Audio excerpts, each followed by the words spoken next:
Media మిత్రులందరూ నమస్కారం. అశోక్ ఎవరైతే తెలంగాణ నిరుద్యోగ యువత తరఫున నిరాహార దీక్ష చేస్తున్నాడో, ఈరోజు 10వ రోజు వారి నిరాదీక్ష కొనసాగుతూ ఉంది. ఆమరణ నిరాదీక్ష ఉస్మానియా ఆసుపత్రిలో ఈరోజే నేను వెళ్ళి చూసి రావడం జరిగింది. పరిస్థితి ఇబ్బందికరంగానే ఉంది, ఆందోళనకరంగానే ఉంది. షుగర్ లెవెల్స్ బాగా తగ్గిపోతూ ఉన్నాయి. ప్రభుత్వానికి చీమ కుట్టినట్టు కూడా లేదు. వాస్తవానికి ఈ ప్రభుత్వం, కాంగ్రెస్ ప్రభుత్వం ఏర్పడడానికి కారకులు ఆయన కూడా ఒకరు.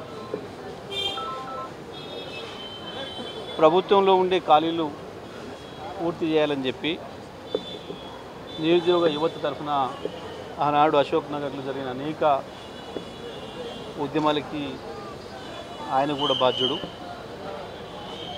అశోక్ నగర్కి రేవంత్ రెడ్డి, రాహుల్ గాంధీని తీసుకొచ్చి నిరుద్యోగ యువతకి హామీ ఇప్పించినప్పుడు కూడా వీరు కూడా దాంట్లో భాగస్వామ్యం ఉండి, వీళ్ళందరి మాటల్ని నమ్మి తెలంగాణ యువత మొత్తం ఆనాడు కాంగ్రెస్ పార్టీకి మద్దతు ఇచ్చింది. ఇక్కడ హైదరాబాదులో అనేక ఇన్స్టిట్యూషన్స్లో కోచింగ్ తీసుకుంటున్న యువత, అమ్మాయిలు కావచ్చు, అబ్బాయిలు కావచ్చు, మొత్తం కూడా పెద్ద ఎత్తున జిల్లాలకు, గ్రామాలకు కూడా తరలి అక్కడ గ్రామాలలో కూడా కాంగ్రెస్ పార్టీ తరఫున ప్రచారం చేసి వాళ్ళ తల్లిదండ్రుల్ని, వాళ్ళ నానమ్మల్ని, అమ్మమ్మల్ని, తాతయ్యల్ని కూడా ఒప్పించి, కేవలం మీరు ఏదో 2000 పెన్షనే చూస్తున్నారు, కానీ మాకు ఉద్యోగం వస్తే 50,000 జీతం వస్తుంది కదా అని చెప్పి మరీ ఒప్పించి వాళ్ళ కాలు పట్టుకొని బతిమాలి ఓట్లు వేయించారు. సంవత్సరం లోపే 2 లక్షల ఉద్యోగాలు వస్తాయి మాకు ఈ ప్రభుత్వం వస్తాయి అని చెప్పి రాహుల్ గాంధీ మాటల్ని, రేవంత్ రెడ్డి మాటల్ని, ప్రియాంక గాంధీ మాటల్ని నమ్మి వారు ఆ ప్రభుత్వం రావడానికి కృషి చేసిండ్రు. కానీ ఆ యువతను మోసం చేస్తూ ఈ ప్రభుత్వం ఇప్పటివరకు 10,000 ఉద్యోగాలకు కూడా నోటిఫికేషన్లు ఇవ్వలేదు. దారుణమైన మోసం చేస్తూ ఉంది. ఇప్పుడు 2 సంవత్సరాలు పూర్తయింది. అనేక సందర్భాల్లో నిరుద్యోగ యువకులు ఈ ప్రభుత్వాన్ని ప్రశ్నించారు, వాళ్ళ దృష్టికి తీసుకొచ్చారు. ముఖ్యమంత్రి దృష్టికి కావచ్చు, మంత్రుల దృష్టికి కావచ్చు, ఎమ్మెల్యేల దృష్టికి కావచ్చు. ఆ నిరుద్యోగుల వెంట తిరిగి ఇవాళ కొంతమంది ఉద్యోగాలు సంపాదించుకొని ఎమ్మెల్సీలు అయిన వాళ్ళ దృష్టికి కూడా తీసుకొచ్చిండ్రు. చాలా పద్ధతిగానే అడిగిండ్రు. ఎక్కడేం హింస పోలే, లేకపోతే ఇంకొక పనులు చేయలే. యువకులు ఎవరైనా సరే రాజ్యాంగమైన పద్ధతిలో, డెమోక్రటిక్ పద్ధతిలోనే అడిగినరు. ఇవాళ వాళ్ళందరి తరఫున ప్రభుత్వం ఇచ్చిన మాట నిలబెట్టుకోవాలి, వెంటనే నోటిఫికేషన్లు విడుదల చేయాలన్న డిమాండ్తోనే అశోక్ ఇవాళ వాళ్ళందరి తరఫున నిరాహార దీక్ష కూర్చున్నాడు.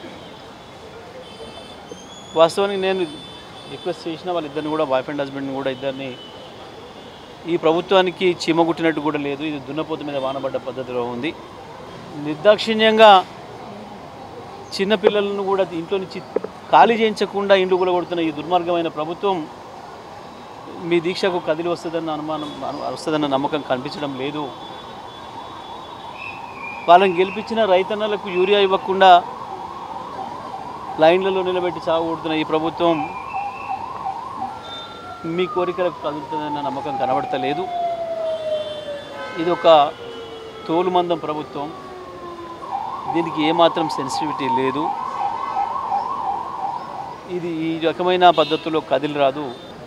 ఆలోచించమని చెప్పినాను, కానీ ఎందుకో తను అదే నిర్ణయం మీద ఉన్నాడు. నేను ప్రభుత్వాన్ని డిమాండ్ చేస్తూ ఉన్నా, ఇప్పటికైనా విద్యాశాఖకు మంత్రి లేడు.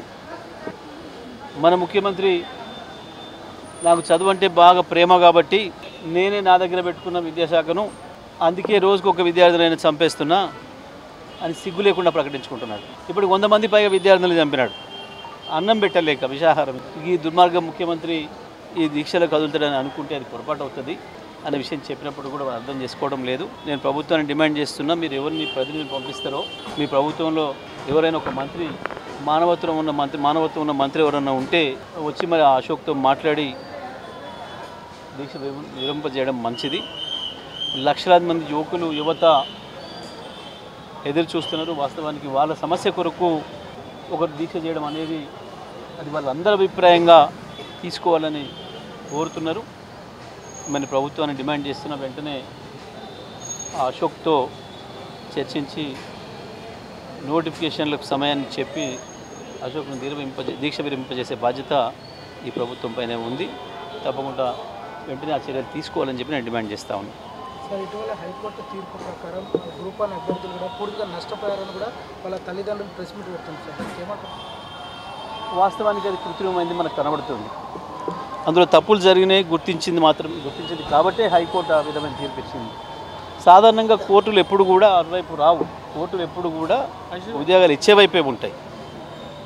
కానీ దీంట్లో సాధారణమైన దృష్టితో చూస్తే కూడా కనపడగలిగిన తప్పులు జరిగినాయి కాబట్టే హైకోర్టు తీర్పు ఇచ్చింది. వాస్తవానికి ఈ ప్రభుత్వానికి ఏమాత్రం బుద్ధున్నా ఆ హైకోర్టు తీర్పును వెంటనే అమలు చేయాలి.